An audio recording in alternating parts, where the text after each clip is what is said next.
Olá, pessoal, boa tarde. Como estão? Todo mundo bem, com saúde? Espero que sim.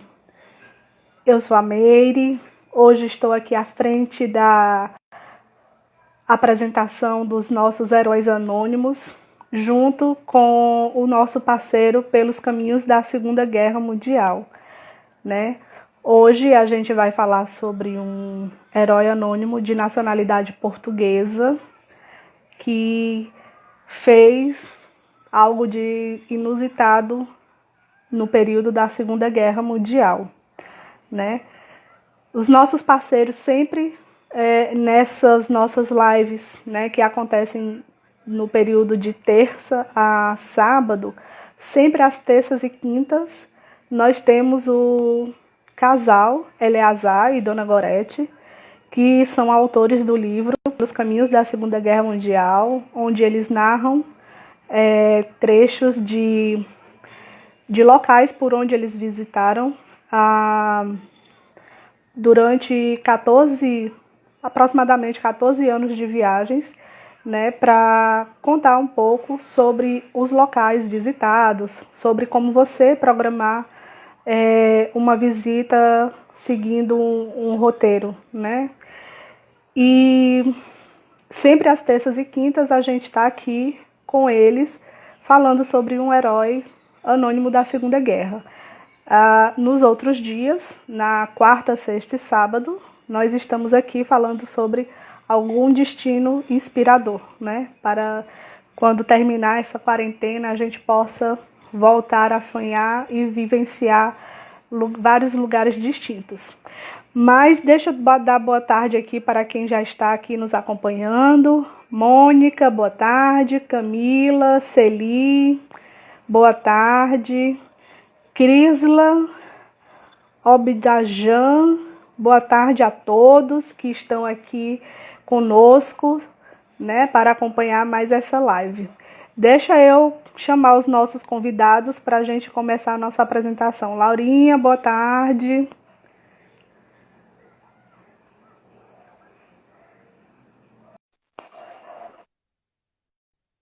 Hanna, boa tarde.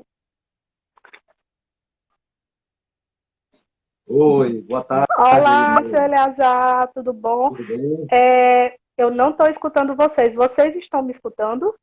Tá. Sim, estamos. Então, deixa eu ver aqui. Pode ser alguma coisa. Pessoal que eu falei antes, vocês estavam me escutando?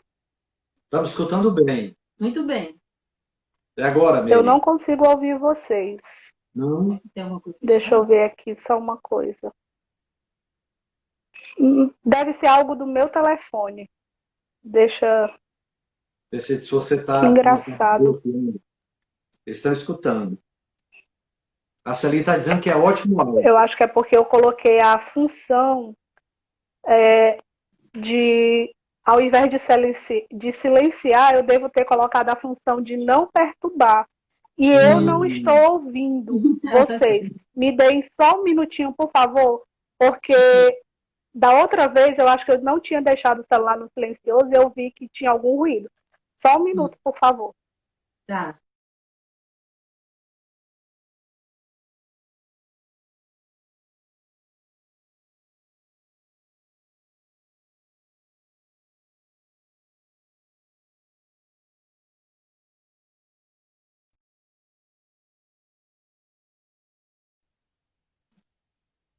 Agora. Está ouvindo? Ouvindo perfeitamente. É porque eu acabei ativando uma função de não perturbar, ou seja, fiquei sem escutar vocês, mas agora está perfeito. Ok. Boa tarde, Meire. Boa tarde a vocês, tudo bom? Tudo bom, Graças a Deus, tudo em paz. Tudo em paz. Que ótimo, que bom. De quarentena ainda, mas estamos bem. A Celi está dizendo que você não vai me perturbar, Celi, mas eu quero que todo mundo me perturbe para saber das coisas. Eu tentei não colocar o som para não interferir, né, na live. Às vezes vibra o som do celular e a gente fica desconcentrado. Mas, enfim, podem perturbar bastante. Pois sim, dona Gorete, continuamos em casa, né, com todos os cuidados necessários. E tá Isso. passando, tá passando. Já, já, Está melhorando, graças a Deus. Não, com certeza. eu acho que a gente não pode ser inconsequente nesse momento, né? Com certeza. A ciência vai nos ajudar a sair bem dessa fase, Com né? certeza. Para ninguém ficar doente, todo mundo ficar bem, poder aproveitar tudo ao máximo. É. Mas me digam, hoje a gente vai falar sobre caiu.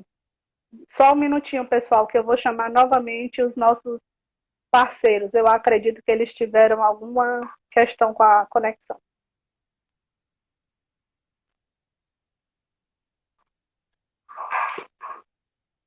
Oi, Meire. Deu uma voltada aí, não sei o que foi, né? Pausou e caiu. Mas, enfim, estamos aqui de novo.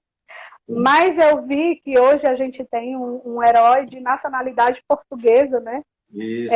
Para se falar, e eu li um pouco aqui a história dele e fiquei bastante surpresa com os acontecimentos que ele teve na vida, né? Isso. Mas eu deixo isso para vocês comentarem e falarem a respeito deles. Meire, se você quiser, a gente pode rapidinho fazer uma breve retrospectiva dos heróis que nós fizemos até agora. Pronto, só o nome. Pronto, a gente até tinha conversado na última live que eu apresentei, da gente fazer esse breve resumo. Se o senhor já estiver aí, pode já dar esse resumo. E nas próximas a gente passa. Eu vou folhear minha agenda, mas é muito rápido, tá? Tá bom, tá bom. A primeira live nós fizemos com Nicholas Winton, que era inglês, salvou crianças na Tchecoslováquia, tá? Uhum. Na seguinte, nós fizemos da Irena Sandler, uma enfermeira polonesa que salvou crianças do gueto. Gueto de Varsóvia. Gueto de Varsóvia. Na seguinte, a Corin ten Boom, que era holandesa e que escondeu pessoas dentro da sua casa. Né? Vamos ver aqui. Na seguinte, foi essa... Começou, era do Oscar Schindler, começou, mas foi adiada, porque deu um problema, lembra? Sim, no Instagram. Sim. Naquela época o Instagram estava derrubando algumas lives, né? Travando, era. Bem, aí fizemos, na seguinte, no dia 7 de abril, nós fizemos do Oscar Schindler, o alemão, na verdade, que salvou judeus lá na Cracóvia. Tá o mais certo? conhecido dos nossos heróis. Não tão anônimos quanto outros, né? Na quinta-feira, dia 9 de abril, nós fizemos da Araci Guimarães Rosa, a brasileira, em Paris, né? Aliás, em Hamburgo, desculpe, em Hamburgo. Trabalhava no consulado e falsificou passaportes para que os judeus fossem salvos, né? No dia... Deixa eu ver...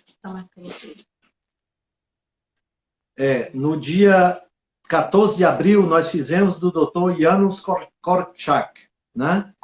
Médico, pediatra, lá da Cracóvia, que salvou as crianças, muitas crianças do seu orfanato, né? E se sacrificou com ela, né? Junto com ela. Binsky, que era o casal, proprietários do Zoológico de Varsóvia, do próprio filme Zoológico de Varsóvia, né? Salvaram muitas crianças do gueto também. Certo. Deixa eu ver. Em seguida foi a Anne Frank. Tá? Conhecidíssima, não precisa dizer mais nada, né? Anne Frank ela não era holandesa, ela era alemã. Mas na época em que ela foi para o esconderijo e tudo, eles estavam morando na Holanda. Na Holanda não, nos Países Baixos. Em Amsterdã. Se o Carlos ouve a gente dizer Holanda... Ele mata. Mas ainda não prenderam. Pois então. Bem, aí em seguida nós vimos do pastor Dietrich Bonhoeffer, que se sacrificou para que judeus fossem salvos e sacrificou para que a sua família não fosse condenada à morte, né? Em seguida foi a tia Truz, da Holanda. A Holanda não, Países Baixos, né, cara? Dessa vez foi de propósito, só para ver se você Olha aí, só para ver se está todo mundo atento. A tia Truz, A tia Truz é bem apaixonante, né? Ela salvou também muito. Pois é, que ela só não escondeu os meninos no chapéu, né? Até debaixo da roupa ela escondeu criança para salvar, né? E ela praticamente foi quem montou aquele roteiro todinho para poder as crianças chegarem na Inglaterra, nos Estados Unidos, a salvo. E foi praticamente a criadora do Kindertransport, né? Para salvar as crianças. Bem, aí da próxima foi o Raoul Wallenberg, o diplomata sueco que salvou pessoas e literalmente sacrificou a própria vida, porque foi preso e depois pelos russos e depois sumiu. Nunca mais teve notícia dele, né? Deixa eu ver. Ele está dizendo aí que a tia Truz... A tia Truz foi a mais emocionante, Pelo jeito, né? A força de enfrentar. No dia 5 de maio, nós fizemos com o Viktor Frankl, o médico psiquiatra que trabalhou com judeus, ajudou muita gente dentro de Auschwitz e outro campo de concentração, animando as pessoas, né? E depois se viu como terapeuta dessas pessoas, né? Só um comentário aqui, senhor Elias. A Mônica está dizendo que pena que perdeu tanto.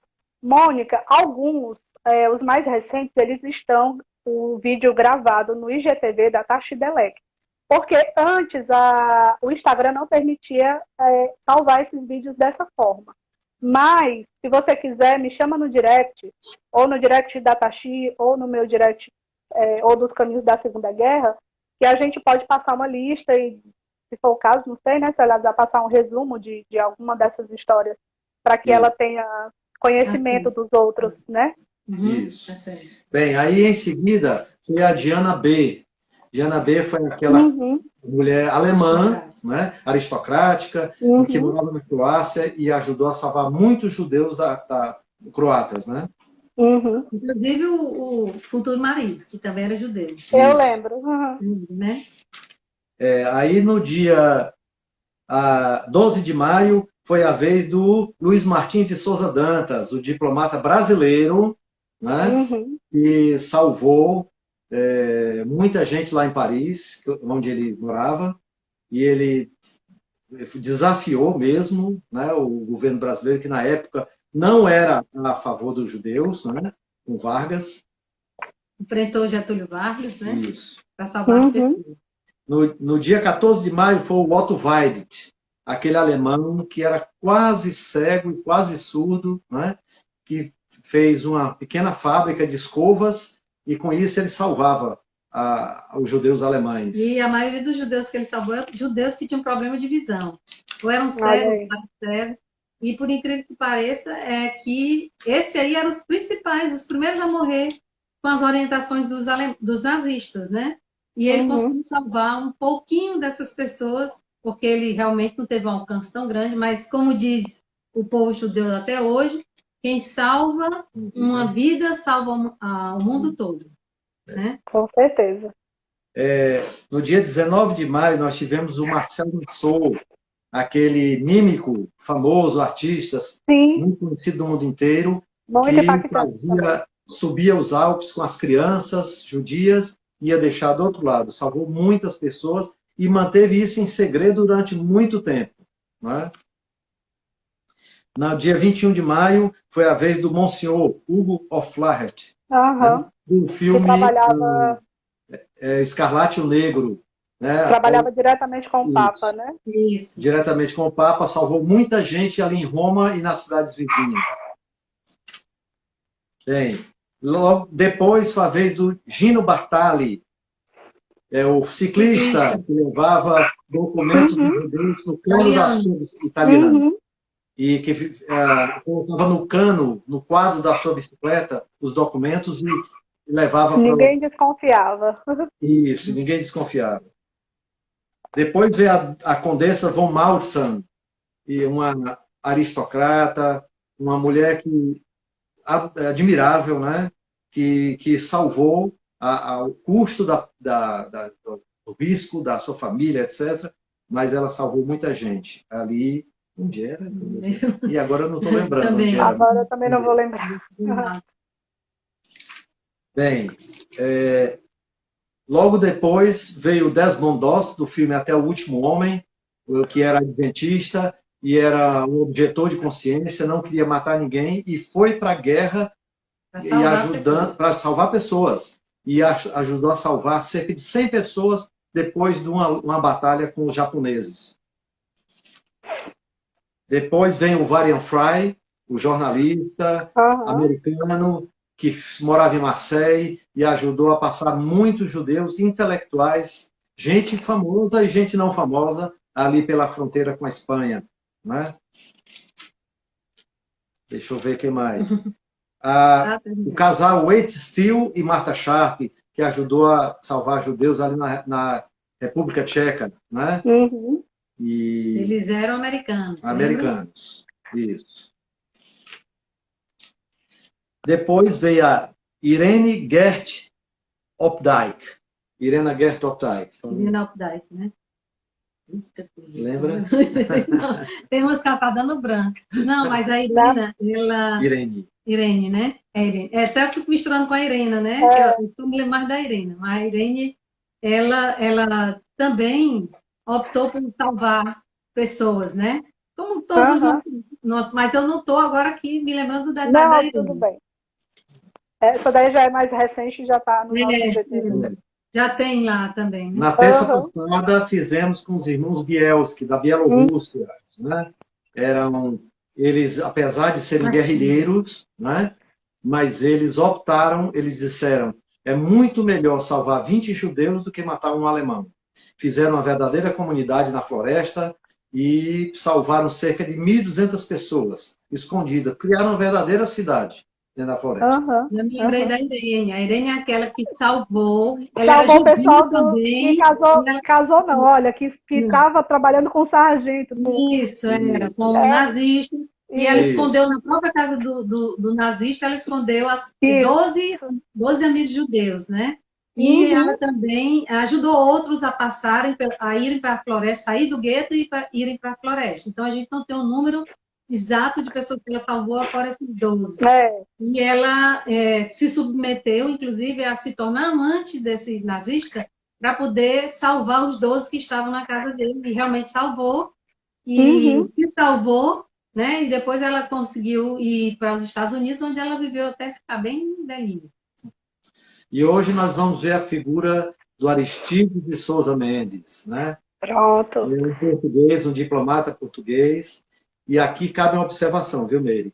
Ele era uma pessoa muito impulsiva, extremamente misericordiosa, de um coração generoso, mas uma pessoa impulsiva. Às vezes dava vontade de fazer alguma coisa, ele fazia. Né? E aí, por causa disso, ele arranjou inimigos. Né? Tinha inimigos. E esses inimigos, inclusive, ajudaram a difamar um pouquinho a história dele. Que pena. Ele só foi reconhecido há pouco tempo atrás. Né? E ele fez um trabalho tão importante que criou-se um dia, o Dia da Consciência. E adivinha quando foi isso? Ontem. Olha ontem. Aí. Bem recente, né? E ele foi citado, a gente nem fez propositalmente isso, mas ele foi citado pelo Papa ontem, Papa Francisco. Foi, sério? O Aristides, foi citado por ele ontem.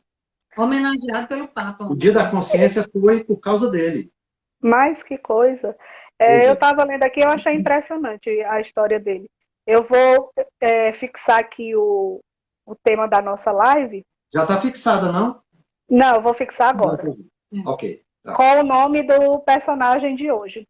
A Fátima está informando que travou. Fátima, está tudo ok? Tá dando para visualizar agora? Está tranquilo? Para mim está tudo ok aqui. Está tudo bem. Então, eu sempre gosto de falar que essas pessoas se superam, né? E quem realmente faz com que essas pessoas possam fazer alguma coisa pelo outro semelhante em situação drástica e difícil, como uma guerra, é a consciência mesmo, né? É aquilo que lhe estrutura como ser humano, né? Que permite que você tome uma posição, uma decisão que pode, inclusive, ser destrutiva para a sua própria vida, né?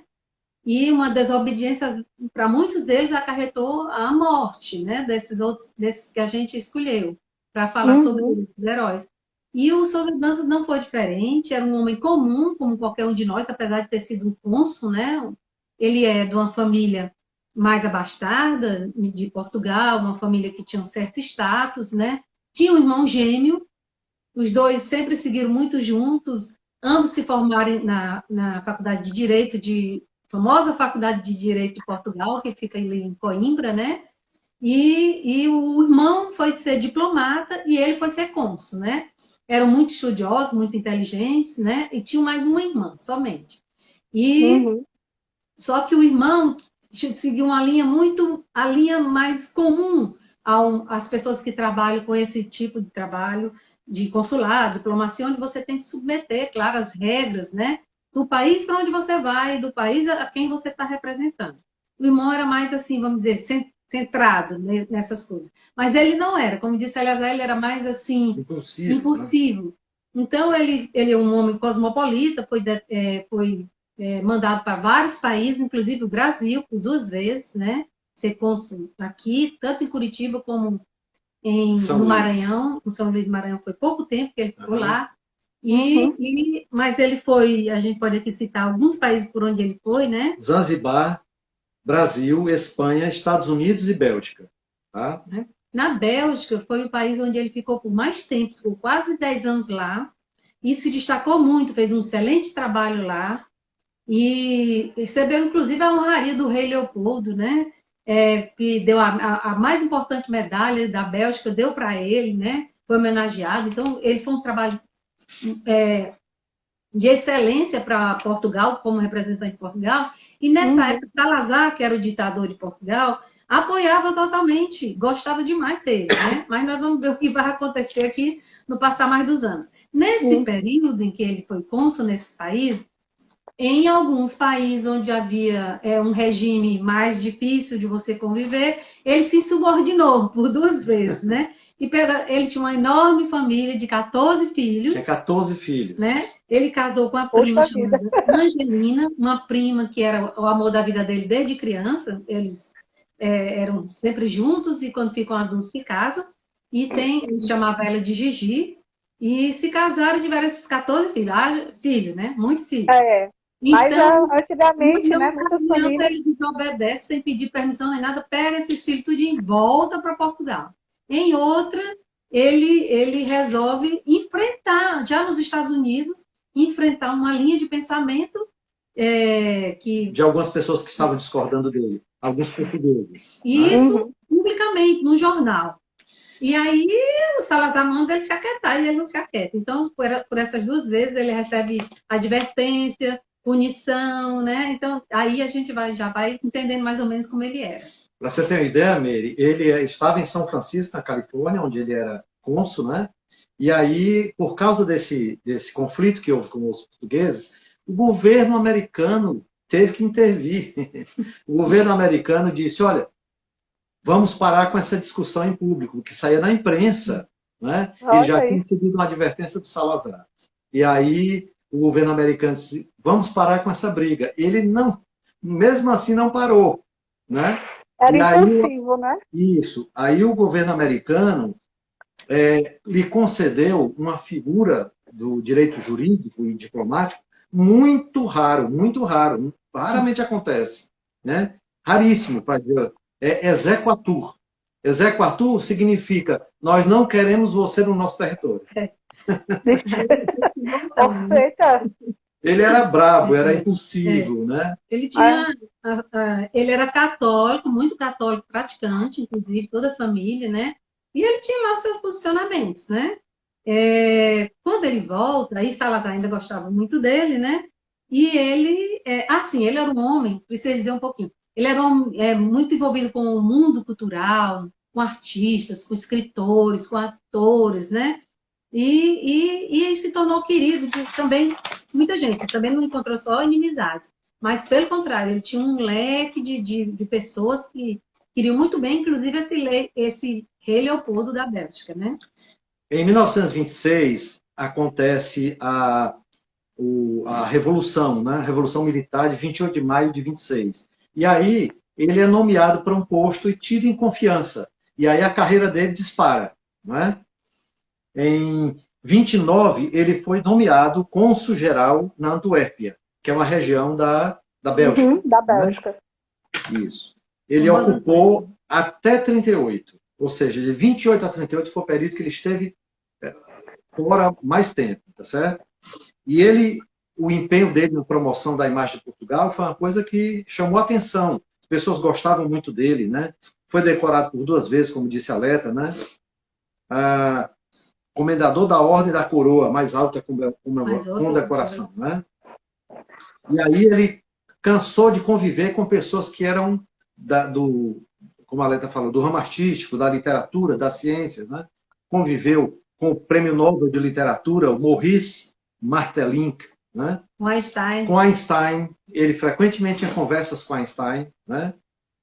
Só que ele era essa pessoa tanto impulsiva como desorganizado financeiramente. Vivia com problemas financeiros. Também porque 14 filhos não é brincadeira, né? A gente luta para sustentar 3, né, Meire?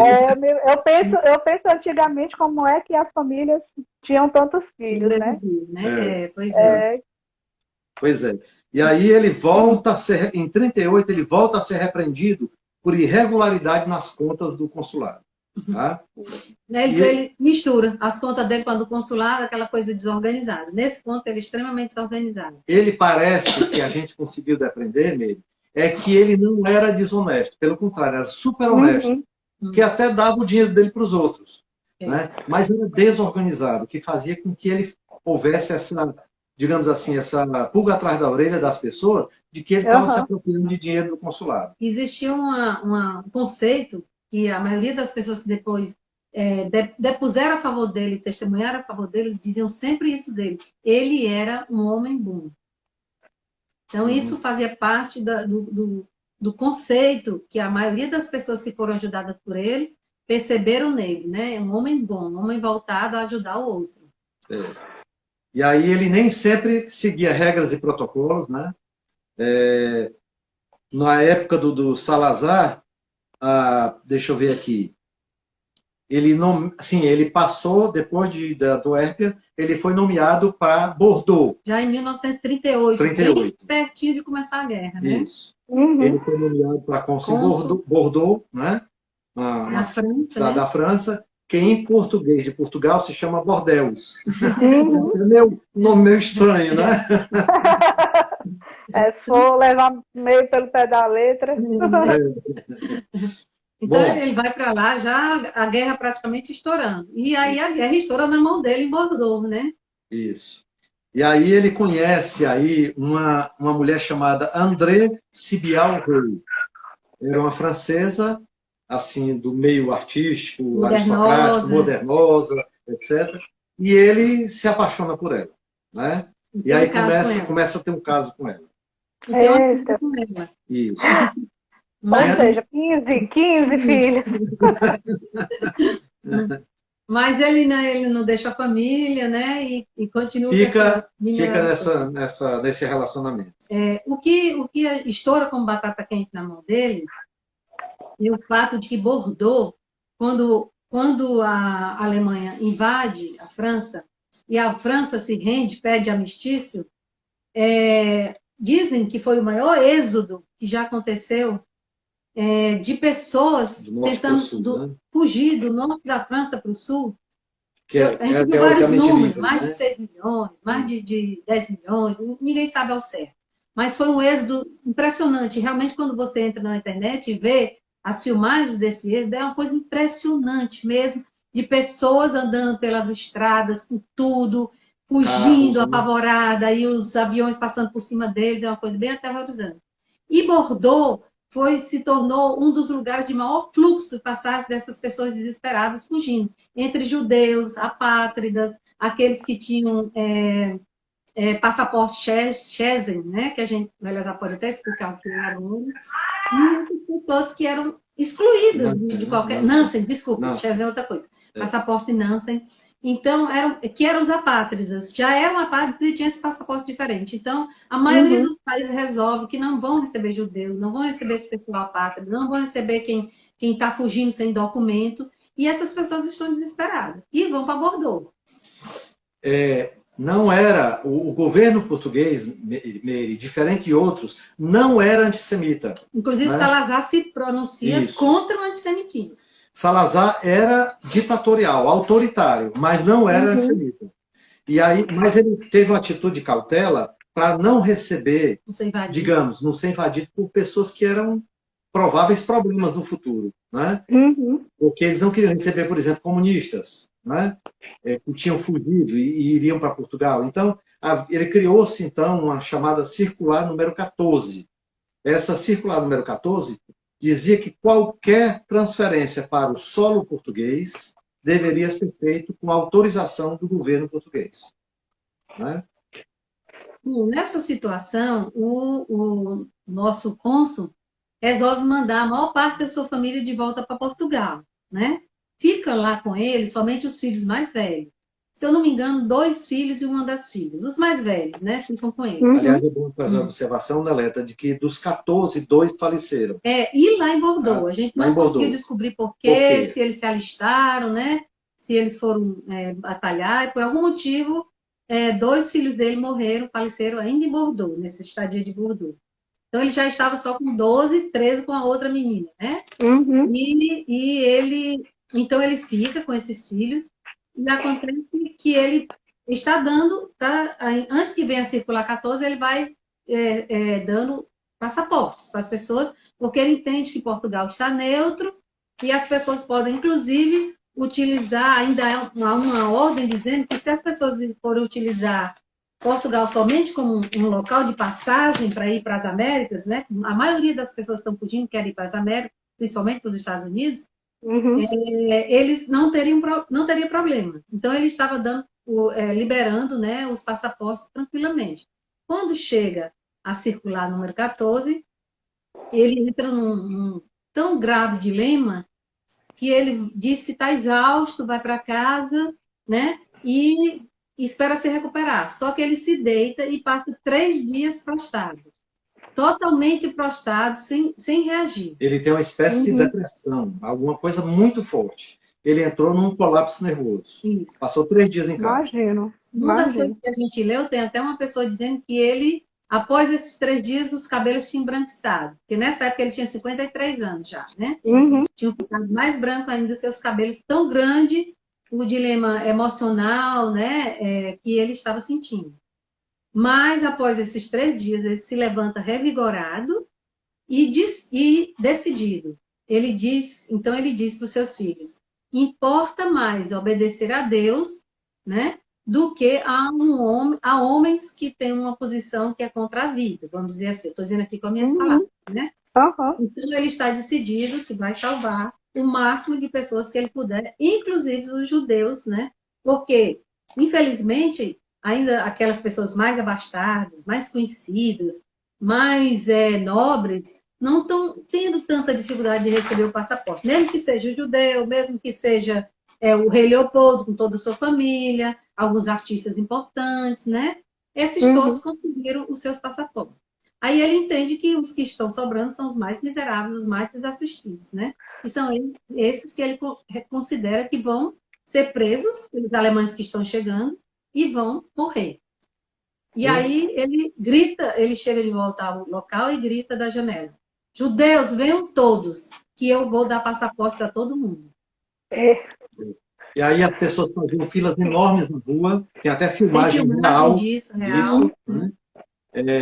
E ele vai lá fora, quando ele vai lá fora, ele se depara com o Rabino Kruger. Que ele conhecia da Bélgica. Que ele conhecia lá da Bélgica. Aí eles se saúdam e tal, e ele disse, eu vou lhe dar um passaporte. Ele disse, não, mas você não está entendendo, eu não quero passaporte para mim. Se for só isso, eu quero rejeitar, eu quero negar. Eu quero para toda essa gente que está comigo. Todos meus irmãos. Todos meus irmãos. Ele, inclusive, chama o Rabino para morar na casa dele. Disse, minha casa é grande, dá cabo vocês. E o Rabino diz, não, eu estou com eles, vou ficar com eles. Mas quando ele resolve dar todos os passaportes, ele entende que ele precisa de ajuda, muita mão de ajuda. Os filhos se topam com ele, porque os filhos têm os mesmos ideais do pai, e topam ajudar. Aí o Rabino vem, traz mais gente, para poder dar tempo, né, antes que ele seja impedido de salvar. Durante 3 dias, os 3 dias que ele ficou na cama, 3 dias depois, eles gastam toda a energia para poder salvar o máximo de número de pessoas possível. Né? Isso. Era a linha de produção. Né? É gente carimbando e ele assinando. 3 dias e 3 noites. Ele não podia ser substituído, né? E ele então, sabe que tem consciência que está jogando a carreira dele às favas, né? Porque, enfim, ele sabe que punição virá, né? E algumas pessoas do próprio consulado começam a ficar contra ele, né? Porque ele está desobedecendo. Tem um deles que está contra ele, que inclusive volta a Portugal, quer roubar os passaportes, ele ameaça com a arma o cara, né? E o cara vai embora. E o cara vai embora. Diz, olha, você não vai roubar, deixa os passaportes onde estavam, né? Aí ele deixa lá e vai embora. Mas o outro, que era o Seabra, que era a primeira pessoa dele, né? Depois dele, ajuda. E está tão envolvido, a gente tentou ver o que é que aconteceu com o Seabra, mas não conseguimos saber. Né? Então, ele consegue salvar ainda muita gente e finalmente chega, então, 2 pessoas a mando de Salazar, diretamente a mando de Salazar, com uma nova ordem, dizendo que ele não tem mais, né, nenhuma autoridade para emitir passaportes e que ele está destituído do cargo. Ele não aceita, devolve a carta para os 2, ou seja, não toma conhecimento, ele não toma assim. Faz de conta que nem viu. Faz de conta que não viu, e desce, né? E chega para os últimos que ainda estão ali, né? O Rabino Kruger e sua família, mas os outros que estão ajudando, e faz um comboio com essas últimas pessoas para passar na fronteira espanhola, né? Para que eles passem pela fronteira espanhola para depois chegar em Portugal. E chega lá na fronteira espanhola, ele descobre o cara, ele disse, olha, você não sabe quem eu sou o cônsul em Bordeaux.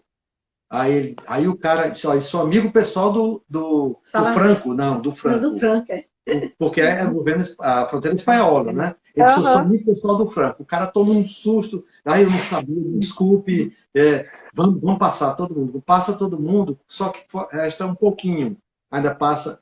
E o cara, na certa, descobre que ele não era amigo de Franco, coisa nenhuma. Foi só conversa.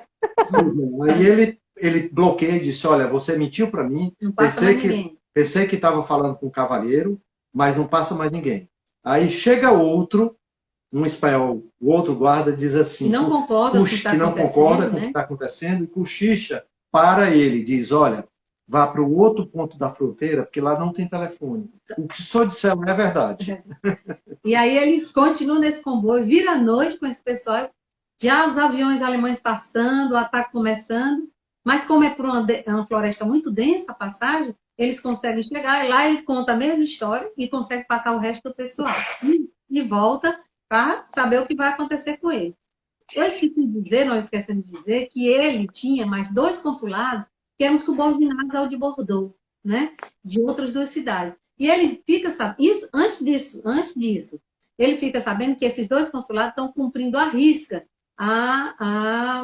não é 14? A circular 14. E o que ele faz? Ele ainda se desloca para esses 2 lugares, e nesses 2 lugares também ele manda dar passaporte para o pessoal que estava lá, desesperado, pedindo. É tão interessante, passou até uma cena no documentário que a gente estava assistindo, que o consulado de Bayonne tinha uma escada de madeira muito frágil, e a multidão toda naquelas escadas, assim, dessas escadas redonda, assim, meio espiral, né? Muita gente em cima dessa escada, a escada balançando, e as pessoas não queriam descer, pedindo para descer porque ia cair, mas não queriam descer, tão desesperados estavam, né? Quando ele chega, a situação é essa, o caos é esse lá nessa tocada. Então, ele volta, né? Ele volta para Bordeaux. Isso. Deixa eu ver aqui. Em Bordeaux. Em Bordeaux ele já está destituído mesmo, já está destituído, e uma obrigação, uma ordem para que ele volte a Portugal, tá certo? E ele volta e se enfrenta, né? Tenta argumentar que é uma questão humanitária, que ele pensou em salvar pessoas, etc, etc. Mas ele não usa o argumento que ele usou lá em Bordeaux, é que a Constituição de Portugal dizia que ninguém podia ser discriminado por sua religião, cor ou nacionalidade. Ele usa esse argumento ainda em Bordeaux. Mas quando ele chega em Portugal, ele entende que se ele usar esse argumento, ele vai estar dizendo que o seu país está incorrendo contra a Constituição. para não fazer isso, ele não utiliza esse argumento que seria o melhor para ele, para o livramento dele, né, no processo. Aí, os dois diplomatas que foram investigar a vida dele lá em Bordeaux fazem sugestões para o Salazar, que era o presidente, né, para que para que seja a punição dele. Mas a punição foi ainda pior, né? Deram 1 ano de inatividade para ele, com direito a metade do salário dele, né? Ele que já tinha dificuldades financeiras, 12 filhos, na verdade, né? Porque morreram 2. 13, né? 13. Tem a outra. Que ele não deixou na mão, não, vocês não sabem. E aí, ele é punido, então, né? E tenta argumentar, mas o Salazar se nega, inclusive, a recebê-lo pessoalmente. Não recebe mais, de jeito nenhum, corta relações. Inclusive, quando ele morre, o Salazar manda só dizer condolências à família, né? Houve vários recursos para resgatá-lo, né? Mas o tribunal recusou-se, os tempos eram muito difíceis, de ditadura, né, etc. E eles se recusaram, então, a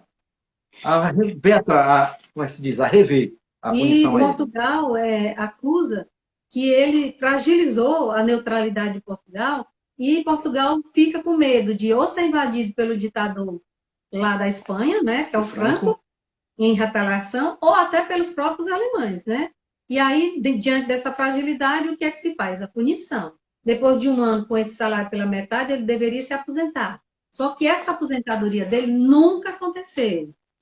E nunca, até ele morrer. E depois disso, alguns autores dizem que ele voltou a receber os soldos dele de cônsul, mas agora cônsul de 2ª classe, porque ele era cônsul de 1ª classe, né? E, bom, foi com esse dinheiro que ele teve que sobreviver. E como ele não era muito controlado do ponto de vista financeiro, né? Ele passou muita dificuldade, que eles passaram até mesmo de forma bem miserável em algumas ocasiões. E aí ele resolve morar numa casa grande que ele tinha e fica lá com os seus filhos, né? Tentando fazer alguns outros trabalhos, né? E ele vai para a cidade, para a região onde ele tinha nascido, né? Que era, deixa eu ver aqui como é o nome é chamado de Casa do Passau, em Cabanas do Viriato. Cabanas do Viriato, em Portugal. Só que aí ele a mulher dele morreu. Em 1948, no pós-guerra, a mulher dele morreu. E ele casou-se com a amante. Ele já tinha tido um AVC, né? Ele próprio já tinha tido um AVC. E aí ele vai com a amante lá para a cidade. Bom, você imagina, numa cidade pequenininha, uma mulher que era excêntrica. Ela era excêntrica, se né? vestia... Ele que usava plumas no saias vermelhas. E chamava atenção, né? Chamava atenção e o povo não gostava dela. E os filhos, ela começa a se desentender com os filhos também, porque ela é mais perdulária do que ele. A ponto que ela começa a vender até os móveis deles, os bens dele, para poder pagar as contas altas que eles contraíram. E quando os filhos reclamam disso, ele fica a favor dela, né? E aí os filhos que já eram muito cosmopolitas, que já não tinham tanto vínculo com Portugal, resolvem emigrar. Aí ele tem filho dele que vai para os Estados Unidos, filho que vai para o Canadá, e 3 que vão para países diferentes da África. Porque como ele foi curto na África, alguns deles gostavam da África. Então, os filhos se espalham pelo mundo e ele fica somente com ela, né? E nem com a filha, porque a filha, quando ela vem para Portugal, a filha fica na França, criada por uma tia dela, né? A menina nunca vem ficar com ele. Bem, aí, em 1900 Cadê ele? Está aqui? Ele morreu? Ele morreu. Ele morreu aos 68 anos, tá? Ele teve uma broncopneumonia que se agravou e ele morreu. E aí... O mais triste é que ele já estava sozinho, né? Totalmente sozinho. Os filhos já não moravam em Portugal, a André não estava mais com ele, e ele não tinha mais nada, estava vivendo miseravelmente, né? Foi acolhido pelos franciscanos, no hospital de franciscanos, e tão pobre, e ele foi enterrado com uma daquelas roupas de franciscano mesmo que eles deram para enterrado. Bem, e aí começou a luta de algumas pessoas para resgatar a história dele. Em 66, o Yad Vashem deu a primeira condecoração, né, que é o Justo entre as Nações, e haviam sido plantadas 20 árvores no jardim. por causa dele, né? Sim, a gente precisa dizer da quantidade de pessoas que ele salvou, né? Existe um número grande de 30 mil pessoas, que são os 30 mil passaportes emitidos. Mas as pessoas argumentam que não, porque muitos daqueles passaportes foram autorizações normais e tudo mais, né? E teriam entre 10 mil judeus, né? E esses 30 mil total.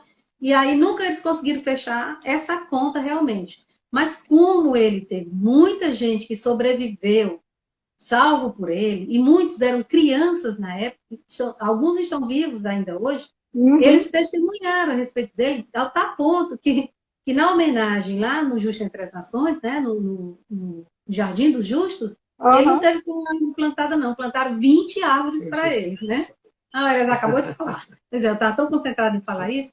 Então, o interessante é que o resgate dele pode ser, assim, testemunhado por pessoas vivas, né?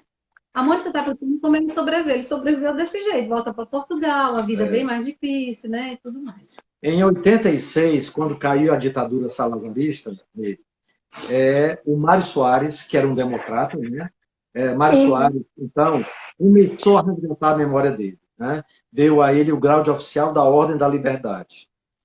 Em 87, depois de muita pressão internacional, houve uma homenagem pública portuguesa entregando à família a medalha da Ordem da Liberdade. Tá? Foram muitas condecorações, tudo póstumo. Tudo depois que ele faleceu. Depois, né? Muito depois também, né? Muito depois. Deram para ele uma grande indenização à família pelos anos de vencimentos que ele perdeu. Isso já bem recentemente. Isso. Né? O que resultou num valor, eu não sei como comparar esse valor, mas em 87 pagaram indenização para ele de 750 mil escudos para a família. Ok? Aí o Mário Soares mandou fazer um busto para ele, né? Ele recebeu uma Gran Cruz da Ordem Militar do Nosso Senhor Jesus Cristo. A Associação Diplomata dos Portugueses criou um prêmio anual com o nome dele, né? Em 2007, houve um programa da televisão da RTP, que é o maior canal de Portugal, né? Que nós vimos, a RTP, muito bom, viu? É Aristides Sousa Mendes, um documentário de 1 hora, mais ou menos, muito legal. Onde eles promoveu uma escolha dos melhores portugueses, os 10 maiores portugueses, e ele ficou em terceiro lugar. Em 2005, eles entraram com uma mobilização para restaurar a casa onde morou, que estava muito deteriorada, né? E aí a gente não sabe se isso vingou, se fizeram essa recuperação. No documentário que a gente assistiu, que é mais antigo, a casa é mostrada bem deteriorada, mas a gente não sabe se realmente conseguiram resgatar para fazer um museu, né? Um museu do Aristides, né? Em 2014, a TAP nomeou, comprou um avião novo, um Airbus 319, e botou o nome dele, porque a TAP faz isso, né? Dá o nome de heróis, né? E a Aristides Sousa Mendes era o nome do avião. Esse avião, 319, né? Bem, vamos lá. Em 2016, ele foi elevado à Gran Cruz da Ordem da Liberdade pelo presidente Marcelo Rebelo, já 2016 agora. E ontem, o Papa Francisco evocou Aristides Soares por ocasião do Dia da Consciência, que foi criado por causa dele. Né? Sim, ele foi resgatado como cônsul, né? Voltou para a lista de cônsul 48 anos depois de sua morte, né? Então, morte ou... Da morte. Então, demorou bastante, mas ele foi resgatado e hoje é considerado um dos caras proeminentes, né? De Portugal. E algumas pessoas que ele salvou, por exemplo, o Otto de Habsburgo, que era... Toda a sua família. Toda a sua família, que era o imperador do Império Austro-Húngaro, quando o Império Austro-Húngaro caiu, e Hitler o odiava, né? Então ele foi resgatado, ele usou um passaporte português, tá? Vários ministros do governo belga, na época, pianista, a Grã-Duquesa de Luxemburgo, sabe quem? Salvador Dalí. Salvador Dalí, um nome. Né? O ator Robert Montgomery, quem mais? E 2 atores do filme Casablanca, que também eram judeus e franceses, tá? E ele ainda disse sim, que esses mais proeminentes, com certeza, terminariam se salvando pelo que eles eram e representavam, né? Mas, para ele, o principal era ele poder salvar aqueles que estariam totalmente abandonados. Imagino. Tem dois filmes sobre ele no YouTube, né? Os dois, um legendado, o outro eu não estou lembrando se é legendado também, eu acho que não, que tem que usar a legenda da tradução simultânea. Existem dois filmes e um documentário, muito bons. E a entrevista do filho dele, em duas partes, que a gente pode ver no YouTube. Um dos filhos, no YouTube, Um né? dos filhos. E é muito interessante o documentário, porque a gente assistiu ao vivo, né? Aquelas pessoas que foram salvas por ele. Bem, bem interessante. Então, O filme, né? Agora me deu um branco o nome do filme. Eu acho que é O Príncipe de Bordeus. Príncipe, que é em português. Aristides Souza Mendes, o Português Príncipe de Portugal. Isso. Tá? É o que a gente já está quase no horário da live. O que me surpreendeu bastante, que eu também li e acompanhei, foi o fato dele ter terminado os dias de vida dele bem pobre, bem sem situação nenhuma. E depois, olha quantos reconhecimentos ele teve, né? Depois de muito tempo depois que ele faleceu e viram. E vários deles terminaram pobres, o Warren Fry. Você vê vários deles, alguns morreram, outros terminaram bem pobres, né? Porque foram punidos. A gente vê. Mas ficaram como exemplo para a humanidade, né? Exatamente, é isso que eu ia falar. A gente vê essas características de quantas pessoas se arriscaram, né?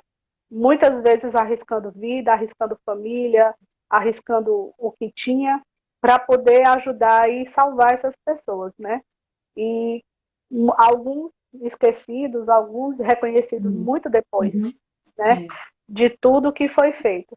Mas eu quero dizer, é o que deixa esse legado, essa inspiração. Todos esses personagens que o senhor listou, que a gente tem visto, a cada live, eu vou lhe dizer, em mim está despertando também um sinalzinho. Quem sabe, de repente, assim que eu puder, eu toco uma história para frente, toco uma coisa que venha através da inspiração desses heróis. Isso. Muito bom. E você já fez, né? Uma vez você me pediu. Sim, também. Você disse que cuidava de um mendigo numa esquina próxima da sua casa, né? Um morador Não, de era rua. do trabalho. Era perto do trabalho. E como você sabia que a gente estava em contato com o pessoal que estava cuidando de morador de rua, você pediu para a gente fazer contato com essa equipe para ele não ficar abandonado. Ou seja, você já está também, mesmo na quarentena, fazendo alguma coisa. Não, certamente. Eu acredito que vejo muita gente ajudando e eu acho que isso é super válido. Se a gente doar um pouquinho de nós, pelo menos ajuda um pouco mais a humanizar, né? E isso serve de inspiração, a humanizar as pessoas. Sim. Mary, a Adriana está perguntando como é o nome do filme. O nome do filme. O nome exato do filme, mas se colocar Aristides de Souza Mendes, Souza com 2 S, aparece lá. No YouTube. A Mônica também está comentando aquilo que a gente colocou aqui, né? Morreu pobre, mas foi bem engrandecido pela história. E interessante, viu, Mary, que o escritor, tem um escritor de um livro, eu não estou lembrando também o nome do livro agora, o livro que escreveu sobre ele, ele disse assim, ora, é daquele tipo de homem que mesmo não reconhecido no momento da sua própria vida, ele nos faz acreditar um pouco mais na humanidade. Né? O jornalista disse isso no documentário. Mas é isso daí, são inspirações. E só uma última informação, é que os filhos, quando emigraram, eles foram ajudados por quem? Pela comunidade judaica de Lisboa. Olha aí. Né? Sempre você ajuda aqui, quando você precisa, você tem uma mão para lhe amparar. Né? Não que você faça isso, mas é que o mundo se conversa. O efeito borboleta é em todo canto, né? Com certeza. Mas a gente está se aproximando dos minutos finais. Quero agradecer mais uma vez a disponibilidade de vocês em nos apresentar, né, mais um personagem da história. a gente se encontra terça-feira novamente, né, com esse tema dos heróis anônimos da Segunda Guerra. Já tem algum personagem, alguma coisa em vista? Não, né? Mas a gente divulga na próxima semana qual vai ser o herói e estaremos aqui de novo na terça às 15 horas, né, com os caminhos da Segunda Guerra. Meire, é provável, eu não sei se a Celi falou para você, mas na próxima semana a gente vai para outra etapa do nosso isolamento. Sim. Isolamento dessa vez com as netinhas. Sim, Como está todo mundo isolado, então não tem perigo, né? A gente ficar junto. Então, é provável, a gente falou com a Celi, é provável que a gente tire uma folga, tá? Na próxima semana. Okay. Na próxima semana. Depois de 90 dias, todos fechados em seus próprios apartamentos, a gente vai tentar se juntar um pouquinho e que dê tudo certo. Estamos felizes em tomar essa decisão de conviver um pouquinho enquanto família. Isso. Com certeza. Tomando todos os cuidados necessários, né? Aí, realmente é o que importa. Mas é o que a Celi está comentando aqui. A gente informa, então, depois sobre essa questão. Mas depois estamos disponíveis para continuarmos. Isso. Ficamos aí à inteira disposição da Tachidelec e das pessoas que têm participado conosco. Com certeza. Só lembrando que amanhã a gente tem uma live, né, aqui no nosso perfil, às 3 horas, sobre o destino. A gente ainda vai divulgar. E qualquer coisa, próxima semana a gente está dando as informações, né, das nossas próximas lives. Essa live ela fica gravada no IGTV da Tachidelec, então você pode assistir depois, você pode divulgar para alguém que você conhece e tem interesse no assunto. E agradeço a todos que estiveram aqui conosco em mais um dia. Como a Lia disse aqui, momento inspirador, e mais um momento inspirador. A Lia, minha prima, mora em Salvador. Então pronto. Pois pronto. A Vanessa. A Vanessa entrou aqui, muita gente entrou depois. Boa tarde, gente. Vocês podem acompanhar no IGTV. Pois muito obrigada. Sábado tem a continuação da live sobre o Hitler, o julgamento de Hitler com o doutor Almino. Ele é um especialista em Hitler e vai sábado pelos caminhos da Segunda Guerra Mundial, 16 horas, tá certo? Eu achei um espetáculo, viu? A primeira eu assisti, achei muito espetáculo. Todo mundo gostou, foi muito bom. Pois pronto, então fica a dica aí para amanhã às 16 horas. Tá bom. Valeu, amigo. Boa tarde, gente. Obrigada. Bom final de semana e até a próxima. Né? Não é sexta, não, sábado.